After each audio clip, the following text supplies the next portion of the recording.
Chicken শাহি roast, সেটা আবার খুব ঝটপট পদ্ধতিতে কত সুস্বাদু করে তৈরি করা যায় সেই পদ্ধতিটাই আমি আপনাদেরকে দেখিয়ে দিব। আসসালামু আলাইকুম, ওয়েলকাম টু মাই রেসিপি। আজকে আমার এবারের ঈদ স্পেশাল চিকেন শাহি রোস্ট রেসিপিটি কিভাবে করলাম আমি আপনাদের সাথে শেয়ার করছি। এখানে আমি বেশ কিছু পরিমাণ পেঁয়াজ, অর্থাৎ 2 কাপ পরিমাণ পেঁয়াজ পর্যাপ্ত পরিমাণ তেলে ভেজে নিচ্ছি। তেলের পরিমাণটা কিন্তু বাড়িয়ে দিতে হবে, তা না হলে পেঁয়াজটা ক্রিস্পি হবে না। আর আজকে আমি পুরো একটা গোটা মুরগি আর একটা মুরগির অর্ধেক পরিমাণ নিয়েছি, তবে পিসগুলোকে আমি রেগুলার সাইজ করে নিয়েছি, অর্থাৎ একটা মুরগিকে 8 পিস করে নিয়েছি।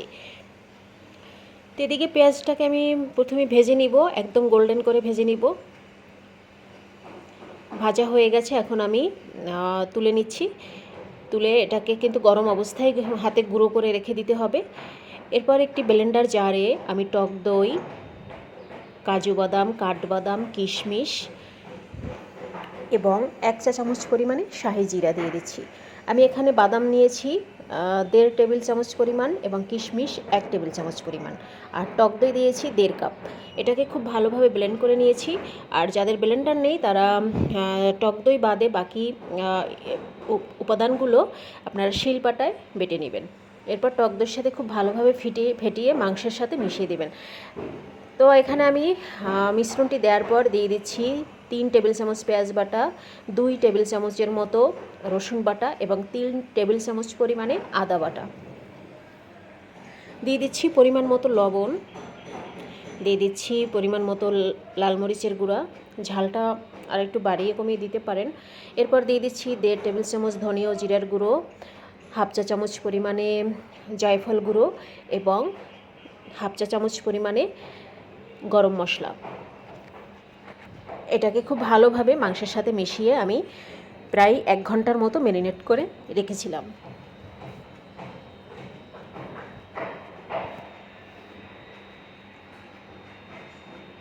এখানে এক্সট্রা কোনো পানি আমি ব্যবহার করিনি। টক দইয়ের সাথে যে পানি এবং মশলার মিশ্রণের সেটার সাথেই কিন্তু আমি এখানে মাখিয়ে নিচ্ছি। এরপর হাঁড়িতে পর্যাপ্ত পরিমাণে তেল রেখে আমি গোটা মশলা, তেজপাতা, দারচিনি, এলাচি ও লবঙ্গ একটু লাল করে ভেজে নেব। এরপর আমি মাংসগুলো দিয়ে দিচ্ছি। পুরো মশলা সহই কিন্তু আমি মাংসগুলো দিয়ে দিব।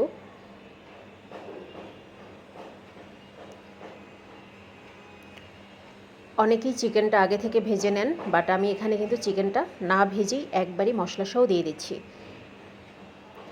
এরপর আমি কিছু আলু বোখারা এবং 2টো কাঁচামরিচ দিয়ে দিচ্ছি। কাঁচামরিচের পরিমাণটাও একটু কম বেশি বাড়িয়ে দিতে পারেন। এখন ঢাকনা ছাড়াই কিন্তু আমি এটাকে খুব ভালোভাবে মিডিয়াম আঁচে দীর্ঘ সময় ধরে কষিয়ে নিব।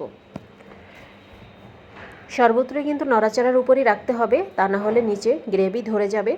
সবসময় চেষ্টা করবেন মোটা হাঁড়িতে, যে হাঁড়ির তলাটা খুবই মোটা বা ভারী সেরকম হাঁড়িতে বা ননস্টিক ফ্রাই প্যানে রান্না করার জন্য। ঢাকনা ছাড়াই কিন্তু এটাকে আমি ধাপে ধাপে কষিয়ে নিচ্ছি, তেল উপরে না ওঠা পর্যন্ত। এখানে এক্সট্রা কিন্তু কোনো পানি দেওয়ার প্রয়োজনই হয় না ম্যাক্সিমাম ক্ষেত্রে। যদিও আমি পার্সোনালি একটু গ্রেভি রাখবো, বাসায় রোস্টের ঝোলটা পছন্দ করে, সে কারণে আমি লাস্টের দিকে একটু গরম পানি অ্যাড করব। বাট আপনারা যদি ড্রাই রোস্ট বা গ্রেভি ছাড়া রোস্ট খেতে পছন্দ করেন তাহলে এভাবেই ধীরে ধীরে কষিয়ে কষিয়ে কিন্তু এটাকে পুরো কুক করে নেবেন। এটা কিন্তু অলরেডি প্রায় হয়েই গেছে, তেল উপরে উঠে আসছে। আমি এই অবস্থাতে অল্প একটু পানি, 1.5 কাপ পরিমাণে আমি এখানে গরম পানি অ্যাড করছি।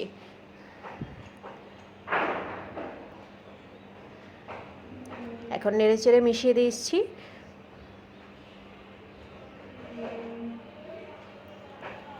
এদিকে যে বেরেস্তা পেঁয়াজটা গুঁড়ো করে রেখেছিলাম সেখানে লেবুর রস এবং পরিমাণ মতো চিনি মিশিয়ে মেখে নিচ্ছি।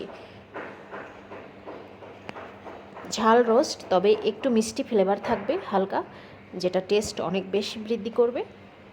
আপনারা চাইলে চিনিটা অ্যাভয়েড করতে পারেন যদি একেবারেই ঝাল রোস্ট পছন্দ করেন। এরপর আমি এই বেরেস্তা পেঁয়াজগুলো দিয়ে মাংসের সাথে খুব ভালোভাবে মিশিয়ে নিচ্ছি। আরও মিনিট 5 আমি এটাকে একদম লো হিটে ঢাকনা দিয়ে জাল করব। এতে ঝোলের পরিমাণটা কমবে না, তবে তেলটা উপরে উঠে আসবে এবং রান্নাটা কমপ্লিট হবে।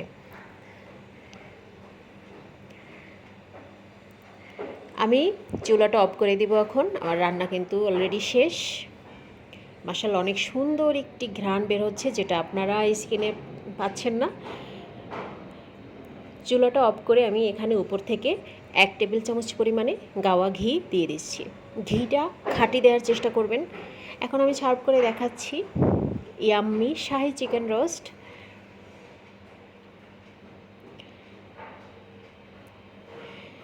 তো ঈদের এই স্পেশাল চিকেন রোস্টের সাথে এনজয় করুন, বাড়িতে তৈরি করুন এবং পরিবারের সবাইকে নিয়ে খানাপিনা খেতে থাকুন। ভালো থাকুন।